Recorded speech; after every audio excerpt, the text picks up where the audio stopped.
All right, we're back live for everyone out there. We appreciate you as always. Another episode at 2 a.m. in Sweden, although we should call it Black Tuesday at this point, or we might end up calling it just another day of firings, or even just transfer portal galore. I'm one of your hosts, Hayes, with the one, the only, fuck out of here, Harbaugh. All this is something I called at Steven_Springs. Steven, how you doing? How's life going? Back in the rhythm, man. Kids are back at school this week. Thank Yeah. God. I went to the gym today at 11:45 and it was empty. There was no one there, which is a great sign for regular gym goers.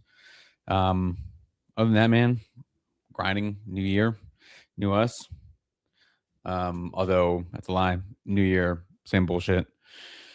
But that's it, man. That's it.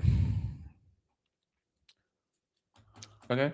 Yeah. I mean, this is where back-to-back weeks where we're seeing each other. So, Yeah. nothing new. Nothing new, So dude. the Mason. first Mason does have a swim meet this weekend on Sunday. there we go. That's He's swimming breaststroke, butterfly, freestyle, and backstroke. He's also doing a medley, which is all 4 events in one. mhm. So that's on Sunday. So Tuesday we'll have an update on that, and I expect him to dominate again. Yeah, that's what the people came to hear. They come for us, but they like to hear what's going on with the homie and the swimming.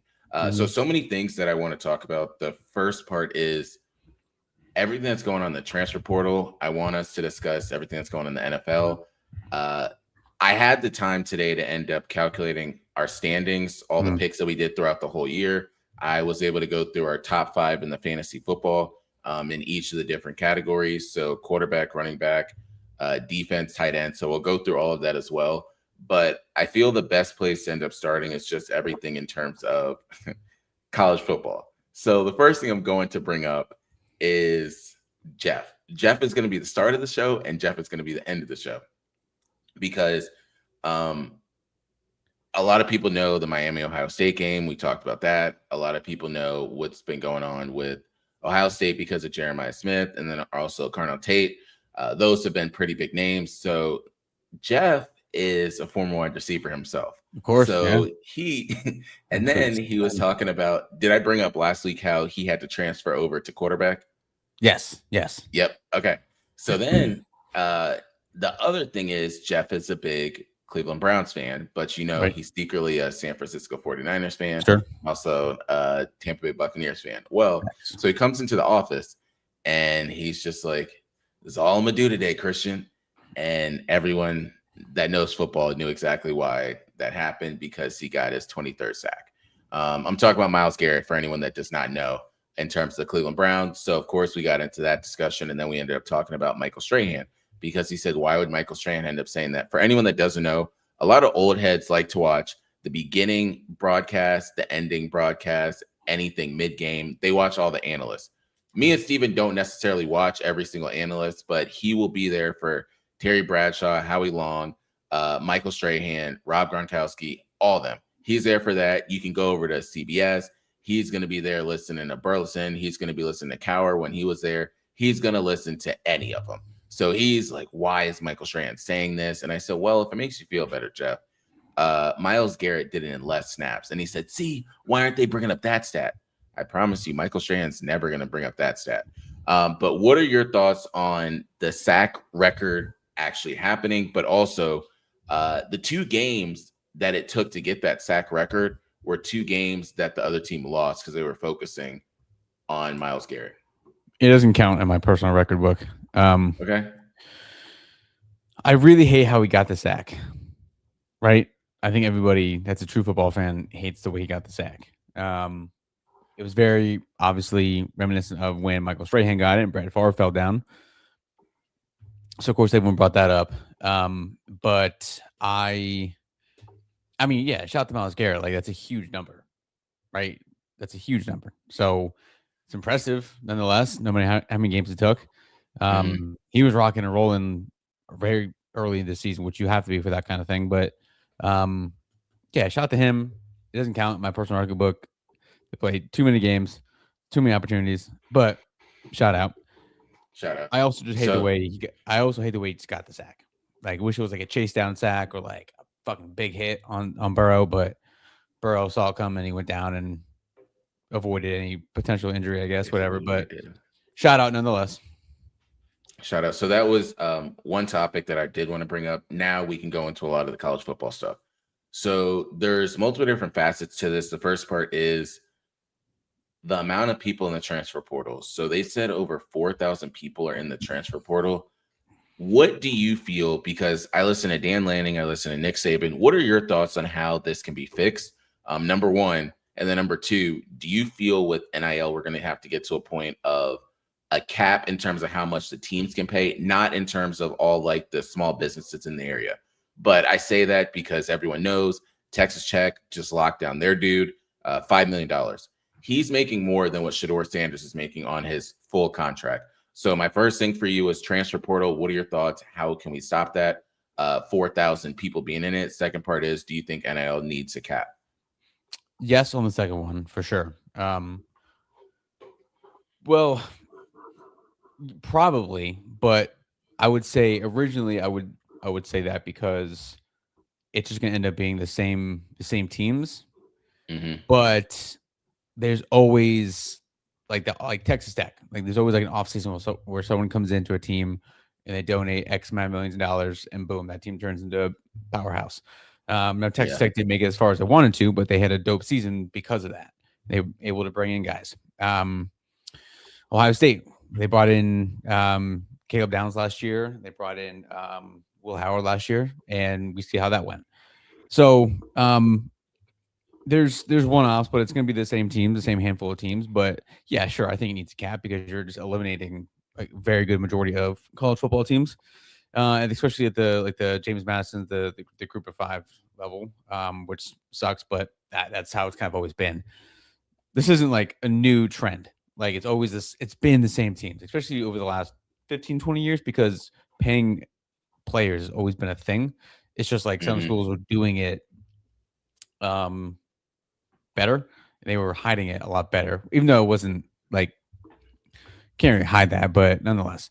So I think there needs to be a cap, but I think it is good to some degree because it gives other teams like one of those one-off years, if not maybe a good stretch or two. Like Indiana is not going anywhere anytime soon. Because you don't think so? No, dude, no. They're just gonna keep getting guys. They got this kid Nick Marsh transferred to Michigan State. Like they're gonna get court and people are gonna want to play for Signetti because they have a chance to win. Like they have a chance to win. Like they're they dominated the Big Ten this year. I think they're probably gonna beat Oregon. I'm not sure who's gonna. I said Ohio. I didn't think anyone's gonna beat Ohio State. I think now that same thing is true for Indiana. But all four quarterbacks of these teams are all transfer quarterback guys. Like that's how it goes, though. Penn State's quarterback now is a transfer guy, Rocco Becht. So I think he's the starter. Yeah, for sure. He is. Okay. Penn State fans will remember the name Trace McSorley. He was a quarterback from 2015 to 2018. Rocco Becht is Matt Campbell's version of Trace McSorley. So Penn State fans should get ready because 2016 or 2026 is going to look a lot like 2016 when we won the Big Ten. So I'm just saying that. And then the first question was the transfer portal. I think it's very easy. You can transfer once, no problem, play right away. But then if you transfer again, you have to sit out a year. Yeah. You can maintain the eligibility, but you have to sit out a year and redshirt and not play that year. Because these guys are transferring. Like some guys have transferred like 4 times in 4 years. And I know every single year they're doing it. I mean, Penn State's lost. I mean, I think we've lost north of 40 by the end of today. But we've also gotten north of 30 probably so we're losing guys, but we're getting a ton of them guys. We just got a kid from Ohio State, James Peebles, running back, transferred over about 2 hours ago. I heard rumblings. I don't know. My sources say we might get a receiver from Ohio State.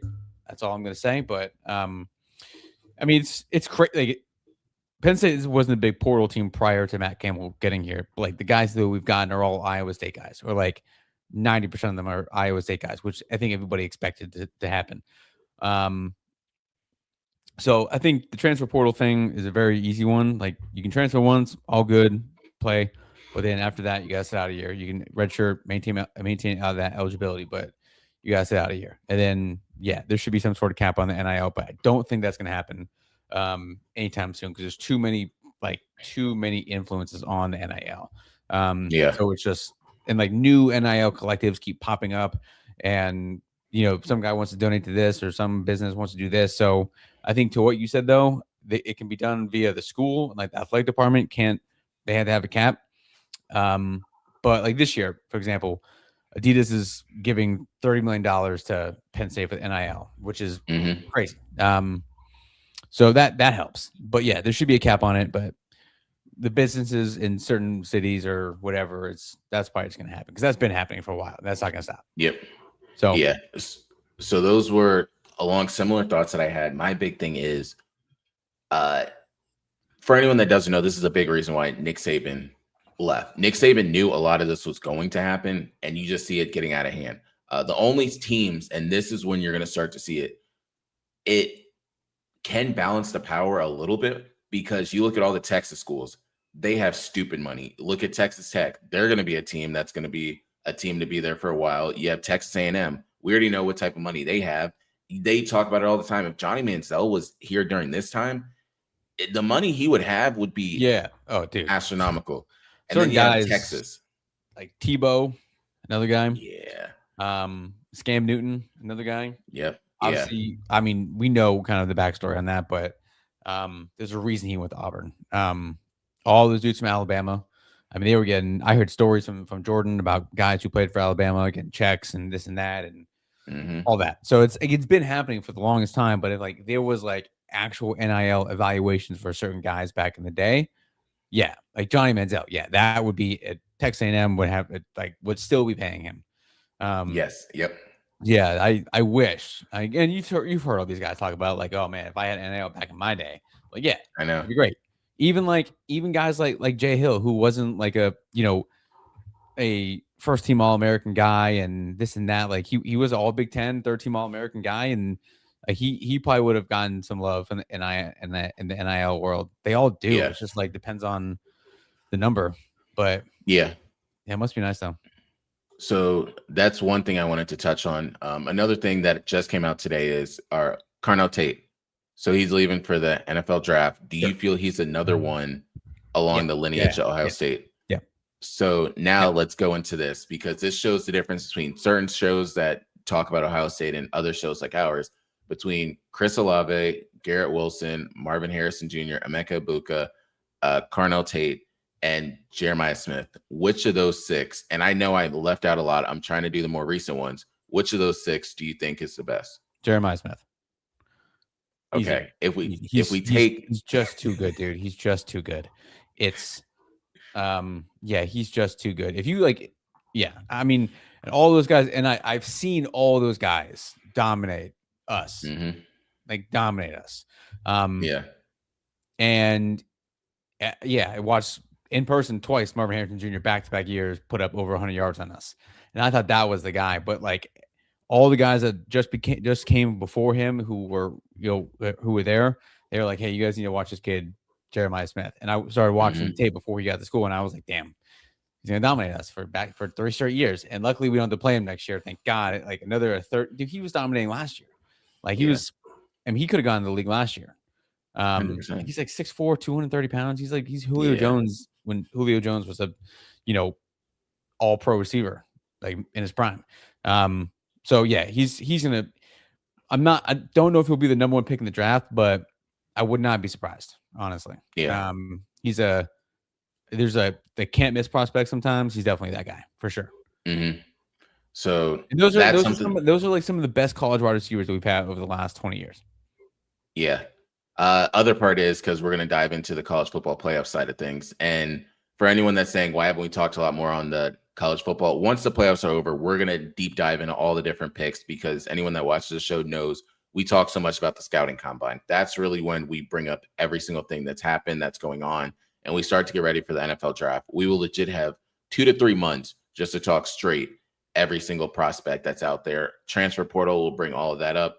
But main thing is, we'll talk about it right now, Oregon, Indiana, and then Ole Miss against Miami. Before we touch on that part, your boy Lane Kiffin just still getting paid, and he don't even got to do anything. But for anyone that doesn't understand, he's not getting paid by Ole Miss. He's getting paid by LSU right now. LSU agreed in the contract to pay for all this stuff from Ole Miss. So not having to do shit. He's legit recruiting players to come to his current program while he's getting paid for what's happened at his previous program. And for old heads out there, they'll know this. Charlie Weiss is coaching there at Ole Miss, and they're trying to figure out what is he going to do. Where do you think he goes? Some people are saying he's just going to jump straight to the NFL. Some people are saying he will actually come with them to LSU. But hypothetically, in the off chance Ole Miss makes it to the championship game, if not farther, which would you do? I mean, I think you got to offer him a ton, especially if what's his name? Because Chambliss is coming back, right? Yep, Trinidad. Yeah. So that, I mean, I don't know. It depends on what LSU's going to pay him, right? It depends on who's paying you more. Like that's really what it comes down to. But if Ole Miss is smart, they'll offer him a boatload of money. I don't know about making him the highest paid offense coordinator, but pretty close, I guess, right? Yeah, you have to. I think you kind of have to. In terms of the game, Indiana and Oregon, that is what, the Fiesta Bowl? No, Peach Bowl. Yeah, Peach Bowl. Fiesta Bowl is Ole Miss, Miami. Peach Bowl is Oregon, Indiana. Bingo. I think Indiana's gonna win that game. They played a great game out in Eugene early in the season. Indiana won that one. Came back. Mendoza had a great game. I don't know, man. They fucking steamrolled Alabama. I just did not see that coming. I picked them in that game, unfortunately.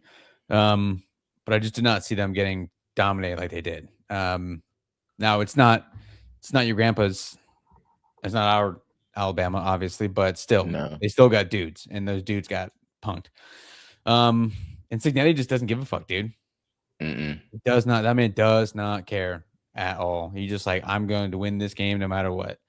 I used to have a theory about the coaches with the full headset on, but you say that theory's been busted a couple years ago with Harbaugh. They cheated, and then Cignetti is dominating too. So I think Indiana wins that game, but I think that's gonna be a track meet though. I think neither defense is gonna show up. I think that's gonna be like first one to 40 maybe, which is great. That's what you want. Yeah. I want both these games more than anything. I really don't care who wins. I hate all these teams, but like, I don't care who wins. I just want to have good playoff games. It just like the Penn State Notre Dame game was a great game. I know we lost, but that was a great game. So I just want that again after kind of how the playoffs have gone so far. There's only been a couple good games, but I really want these to be both games, both be good games. But I think Indiana wins against Oregon, and then I don't know. Miami's got rolling right now, man. They look really good against Ohio State, and that doesn't happen a lot against that team. That defense is playing great. I'm actually going to root for Miami just so I can keep seeing Michael Irvin do Michael Irvin shit on the sideline. That's what I was going to say. That's exactly what I was going to say. That's all I get. I want to see. I want to see as much Michael Irvin over the next month or the next 2 weeks as I possibly can, dude. Yeah. Like we need to have he needs to have his own channel. Like the Manning cast, just have like a Michael Irvin cast. Just give him just put a mic on him, put a camera on him at all times. You know where the championship game is played at, right? Miami, dude. That is unbelievable. Like, no way. He's going to have the time. Yes. I don't know, man. This might be it for him. Like, we might never see him again. That's what I'm saying. I just want to see Michael Irvin shit, dude. So in my family chat, my mom or dad said something, and all I put was BTA. And my brothers were like, "You're wild for that." I said, "If y'all don't know, you're going to figure it out." So then I'm over here. People are like, why is he just hitting a Gatorade bottle? My brother doesn't watch college football, any football. So I just send it, and all he sees Your brother is doesn't watch any football? My youngest one, no. How old is he? The middle one, he's 25, turns 26. He doesn't watch any football. No football. We need to talk about this really quick. Why doesn't he watch football? So he's never been that person. He kind of watches basketball. He played basketball in high school, but he just doesn't do that. He's very much into anything pop culture wise, that's him. Anything anime, that's him. But he's not really that one. Whereas my younger brother, but my dad isn't really big into it. It's mainly me and my mom, and then my middle brother's gotten into it because of me. Like he texted me today, and we'll get into it in a second about the Ravens. But I sent a link in my brother's chat, and it was just Michael Irvin, and he stopped because all he saw was Michael Irvin taking his belt off, and he was like, "I don't know where this is going." I was like, "No, just watch the ref." Yo, first of all, Michael Irvin's what, 60? Yeah, my man is yoked. Yeah, he is. My man's yoked. I mean, that's what certain things will do to you over time. But yep. Yeah, shout out to I didn't know your brother didn't like football or didn't watch football. No. So crazy part is, for anyone that doesn't know, where Steven and I used to work, we worked with Michael Irvin.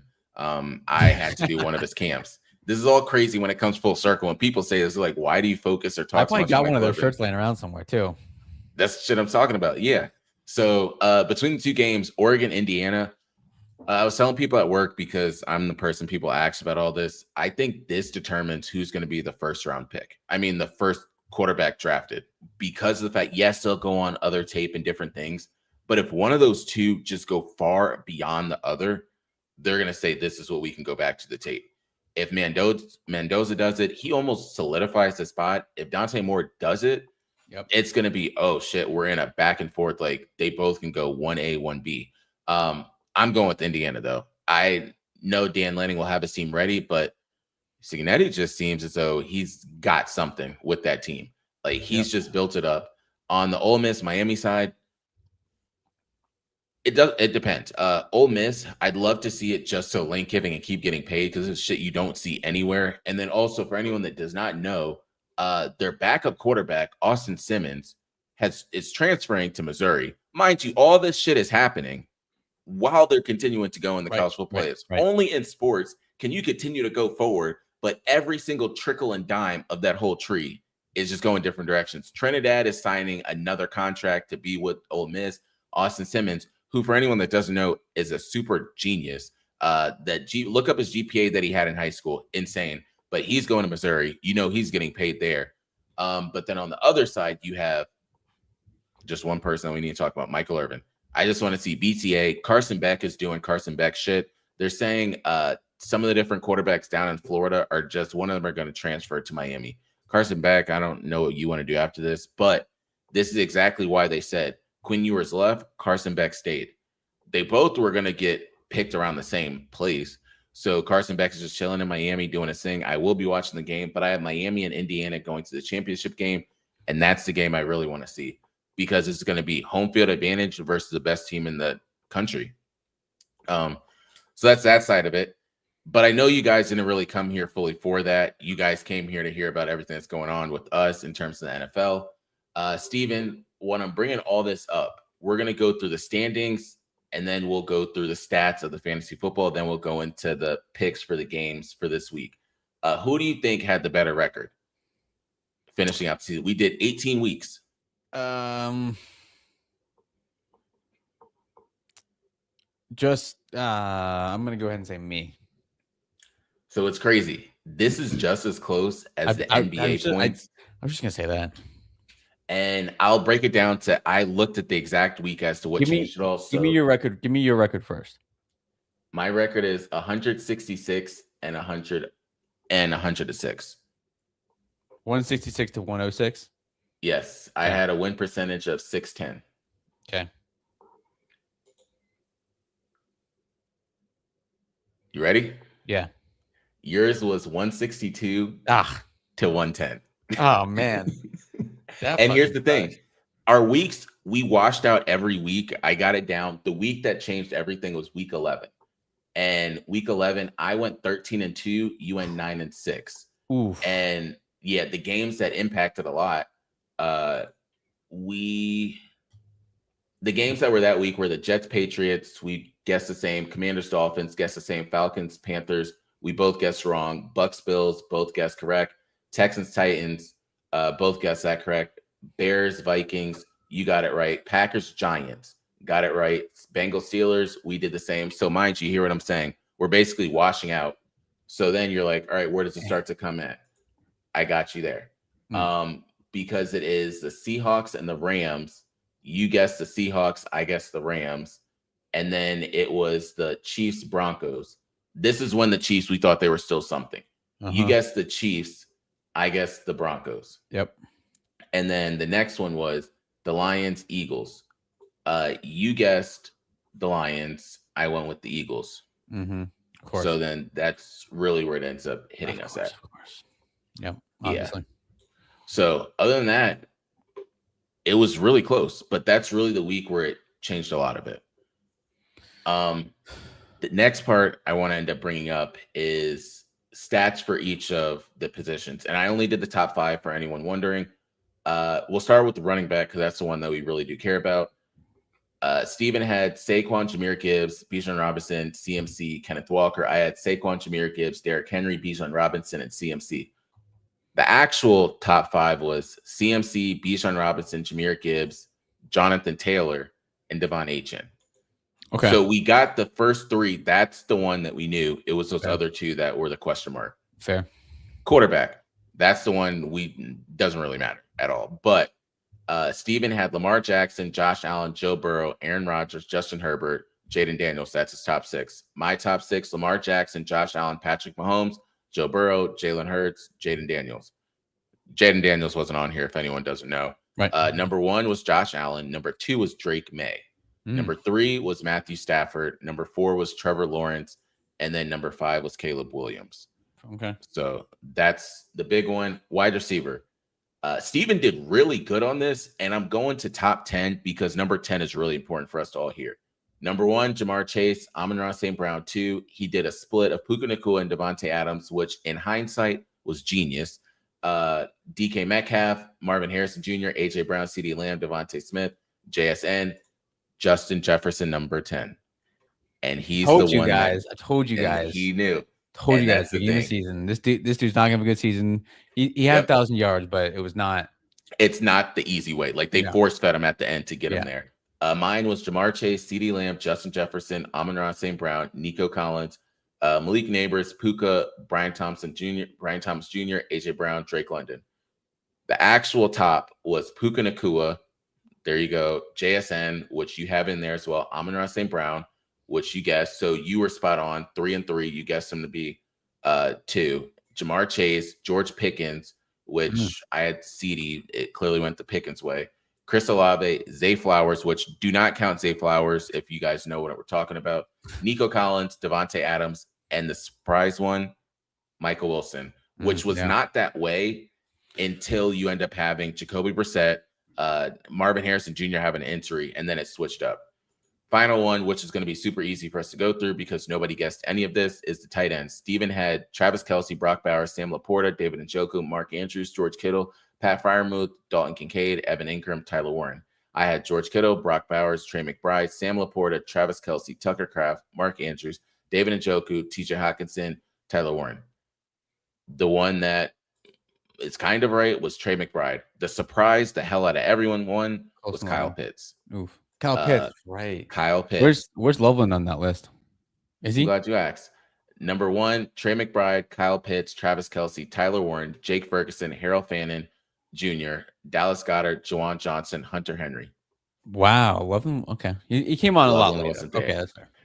He came on later. And the only thing I'm going to bring up with the defense, we don't have to go through everything. I just need to talk about the 2 that I said in the beginning of the year. And you know where I'm going with this.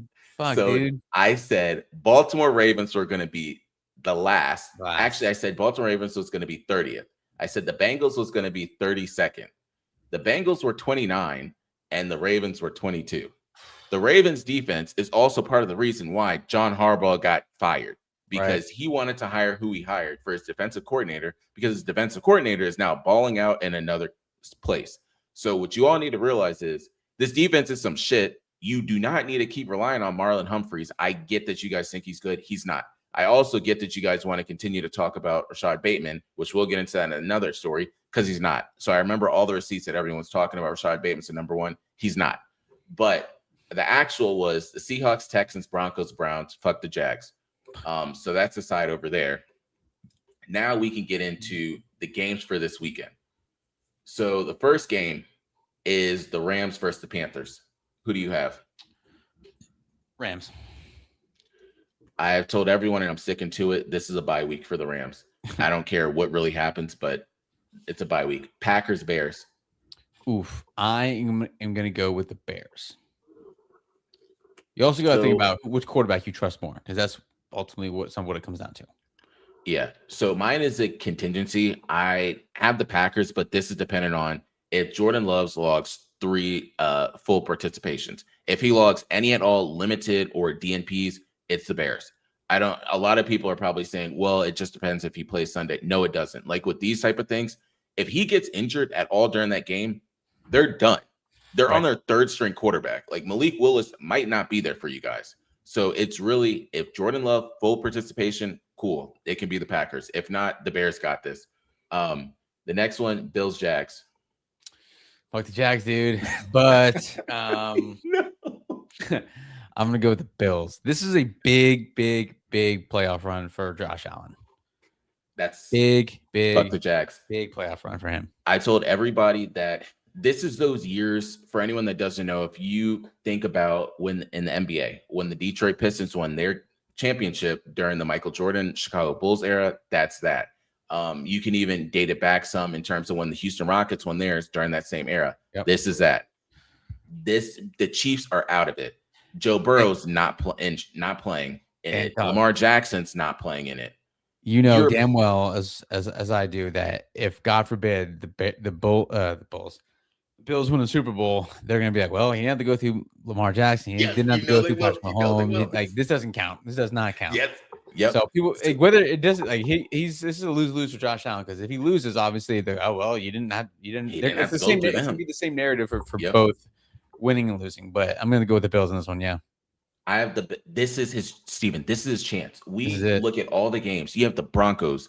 We don't know about Bo Nix. You have the Patriots. Okay, cool. I think they're maybe 1 year away and a draft away from being there. Got it. You have the Steelers. They just got into the playoffs barely. The Texans, not trusting them as far as I can throw them. Chargers, absolutely not. Not at this point. Fuck the Jags. It becomes, it's really the Bills to lose. And granted, there's other teams in it, but I'm saying this is the moment that Josh Allen has waited for. Like, you can just take your team to the Super Bowl. Everyone wants to see it actually happen. You have all these young dudes. You get paid all this money for this goddamn reason. Next game, 49ers Eagles. Oh, man. That should be the best game of the weekend. Yeah. I think. I just don't know what version of either team we're going to get. Obviously, it goes without saying. But I'm going to go with the Eagles. I think the cross-country thing always plays a factor in that, even though it's the playoffs. And the Niners are banged up. They're probably like the least healthy team heading into the playoffs. I think it's going to come down to Chris McCaffrey, see what he can do, and probably carry that team. But I'm going to go with the Eagles in a close one. People are going to be surprised when I'm going with the 49ers. I feel as though the Eagles, yes, they won the Super Bowl last year. The other part is their defense has been keeping them alive. That offense is not figured out. All Kyle Shanahan has to do is figure the hell out what's going on with that offense on the Eagles side, and the Eagles are done. They have not been using Saquon Barkley like they should have, but yet Christian McCaffrey is doing everything he's doing over there. A.J. Brown, all they have to do is just push him out a little bit, and then he's going to be set off. Devontae Smith, they can lock him down. I promise you, if they find the right zone or man coverage, they can end up taking away one of them, and then it becomes Jalen. What are you going to do? Pause.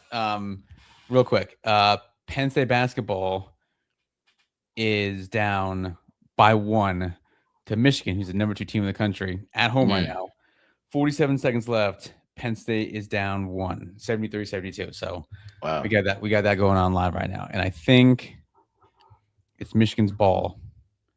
They missed a shot, missed a 3. We're doing this live, by the way. Yeah. Michigan missed a 3, got a rebound, jump ball, Michigan possession, inbounds. Okay, keep going. So I have the 49ers, Chargers, Patriots. Oh, I missed it. Okay, Chargers, Patriots. I totally forgot the Chargers won the playoffs. I'm going the Pats though. They got the juice going. So it's going to be cold for anyone that doesn't know in New England. So I'm going to go with the Patriots in that one. The final game is Texans Steelers. Oh man. All right. Hang on. 9 seconds left on the shot clock. Penn State's got the ball, step back jumper. Ooh, missed it. Shit. Got found. Damn. Penn State misses it down 1, 15 seconds left. Michigan going to the free throw line to shoot 2 or shoot 101. Man, I really want the Steelers to win this game, obviously. Mm-hmm. I think if the Texans can do what the Browns did and get a pass rush on Rodgers, A, they might kill him. B, they can. I think that'll be a wrap because I don't know if Jalen Warren or Gainwell can beat you. Just running the ball. I think you got to get them both involved in the pass game. I will say though, okay, Michigan missed a free throw. They missed a free throw. Still have 1. It's 2 shots. DK Metcalf, dude, is going to be the X factor, obviously. 100%. Stingley's going to be on him. Huh? Stingley's going to be on him. Yeah. Not playing the 2 games, like, yes, he's fresh, so that helps. But like those quick slants that Rodgers might have, mind to get rid of the ball early. That's going to be a huge thing for him. But damn, CJ Stroud is a big moment for him as well. Speaking of big moments, in the Berg, coming off that win against the Ravens, I think it's a Monday night game in the Berg, in December or in January. So I'm gonna go Steelers. Okay, I'm gonna go Steelers. I'm gonna go Steelers. I'm gonna give a prediction for this one because why not? I'm gonna say 28-24. Steelers get the W. Okay. So I have the Steelers in that one. I think the Texans do have certain pieces. It's just so weird what playoff experience can do.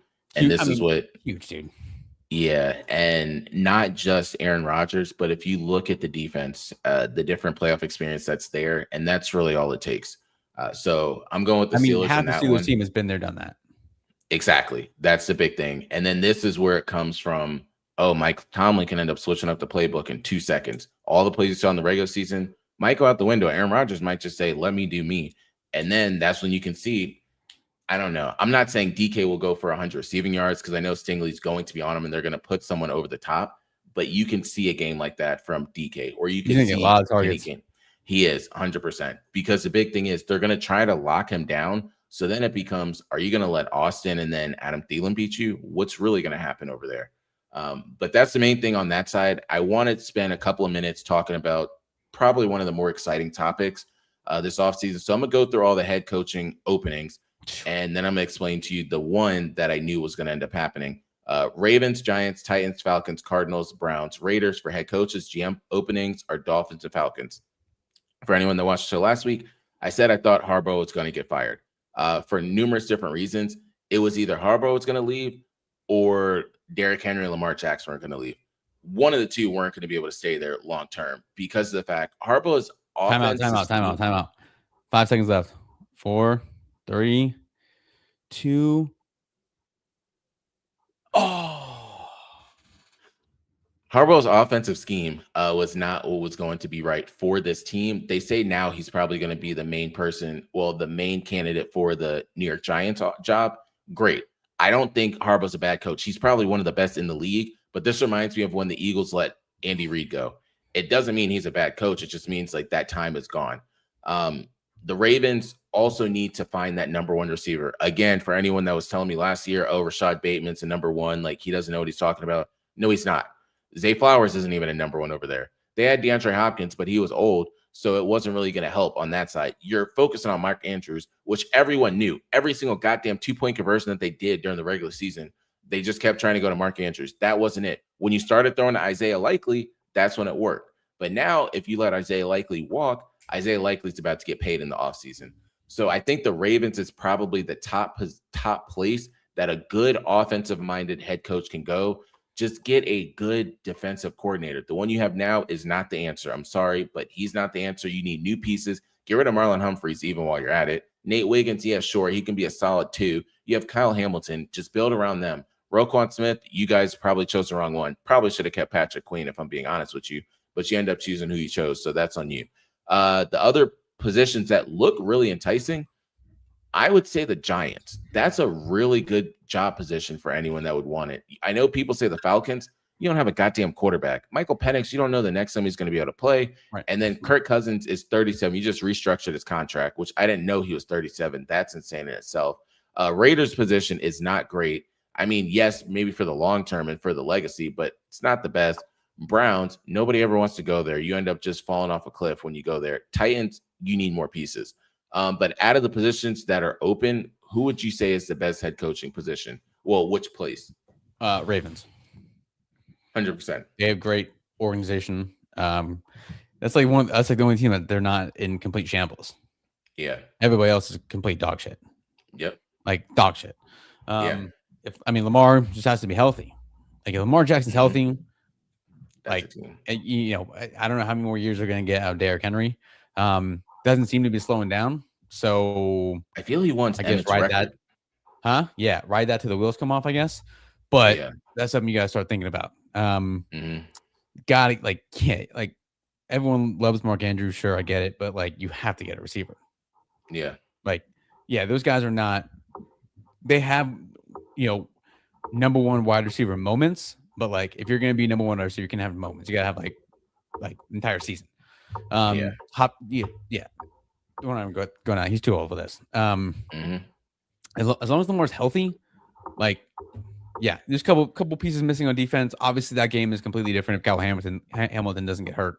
So I don't know what the injury was. I'm guessing concussion. I don't think they ever said, but couple pieces you got to get shored up on the defense. But like that really hasn't mattered if Lamar's healthy because like they ball out with him obviously. So I think that's an easy one.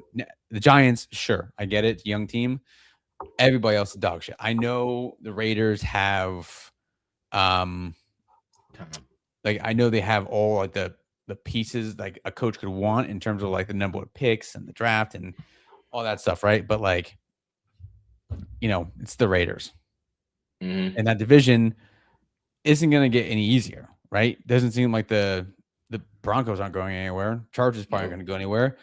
Chiefs, you never know. If Mahomes is healthy, next year they're there every year. If they just kind of reload, Kelsey, I'm guessing, is probably going to retire. If not, it doesn't matter because he's not going to be Travis Kelsey.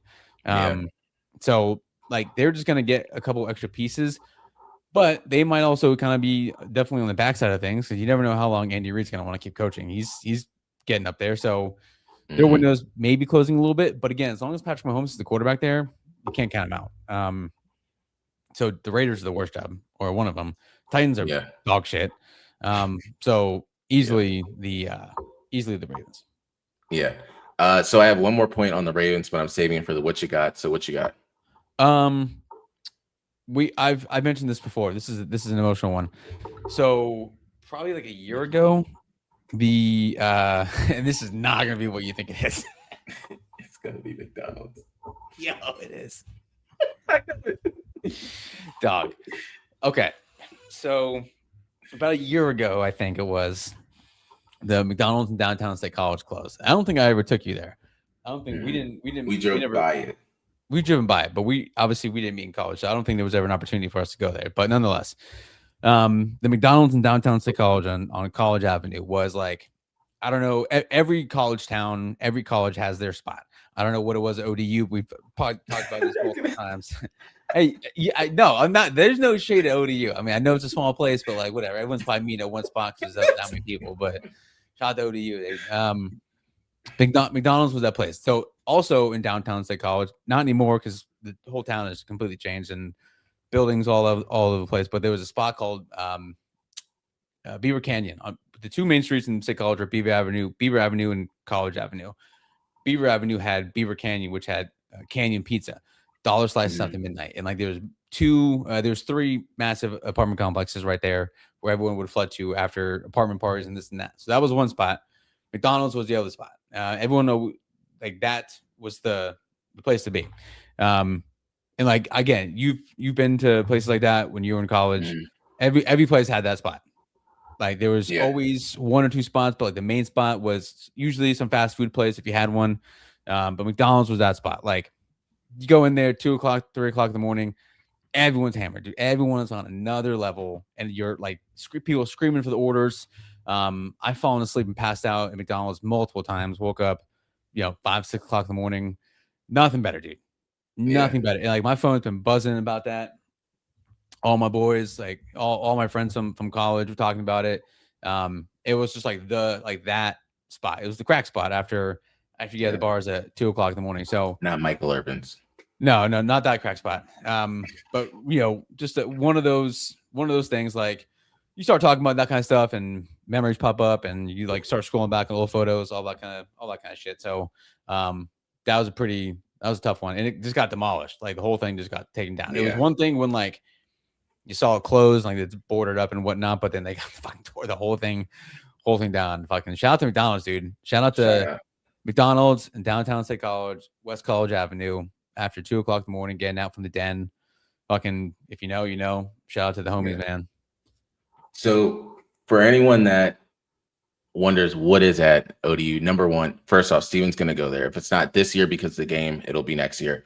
But the first thing is we had a place called Del Vex. It was very similar to what you had for Dollar Slice Pizza. I didn't go there because anybody that knows me knows I only ever went to one place, and that was 7-Eleven. So I could just get whatever I needed at 7-Eleven. Everyone knew, even all the cashiers knew I was going to get probably 3 taquitos and some cookies and a Gatorade, call it a day. I was fine. I could just rally the next day. But that's probably the main places that we had over there. We also had random different cafeterias that you can end up buying things in. But my two that I have, number one, Steve and I talked about this in the beginning of the year. I don't think we knew that the season was going to come down to this. The Ravens lost on a kick. And I was talking to 3 people.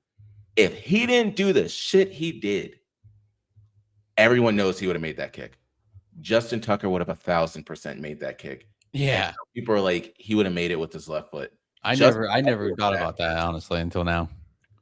He would have absolutely made that. But they put it on the back of the rookie kicker. And a lot of people are like, damn, I can't believe he missed it. Well, the season should not have come down to this kick.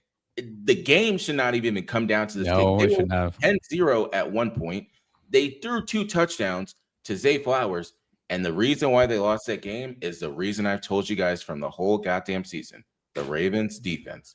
They absolutely did it. And I could tell you the pieces. If y'all want to go through every single piece, I could tell you it. It wasn't Rashad Bateman, respectfully. It was not him on offense. But that's the main thing. Justin Tucker would have made that kick. And they just were in a situation of, you had to go with the rookie. He will gain so much experience from that, and he probably won't make that again because the whole offseason he's going to be doing it. All next season he's going to be doing it. Derrick Henry's on his back for it. But then the other thing is just everyone does like New Year's resolutions and different things. So our big thing is there's going to be so much stuff coming out for the podcast, whether it's on the Quick Slant side, whether it's on just the 2 a.m. Sweden side. I'll be putting out a whole series of different places that either me and Steven go to or I go to, just stadiums in general. Because I went to Lumen Field. Of course, we were at the big one down in Texas. That's another one. And I'm seeing like various, we got to end this soon because people are starting to put random ass comments now. But then it's just been Penn State and Saints, the Superdome. The Caesar Superdome, whatever you guys want to call it. But a lot of those. So there'll be a series of those different ones coming out. So just stay tuned for it. And then, of course, we want to take the show on the road. So a lot of different places we end up going. Definitely will end up going there. My hope is if not this year, then next year, we will be able to do it in certain bars. So that's the goal of like different sports bars. I have one in Alexandria. I got to see when we can end up doing that. But it's a place called such and such. If you know, you'll end up going there. But that's the big thing. Think about your kicker. At the end of the day, kickers need money too. Till next time. We out. Peace.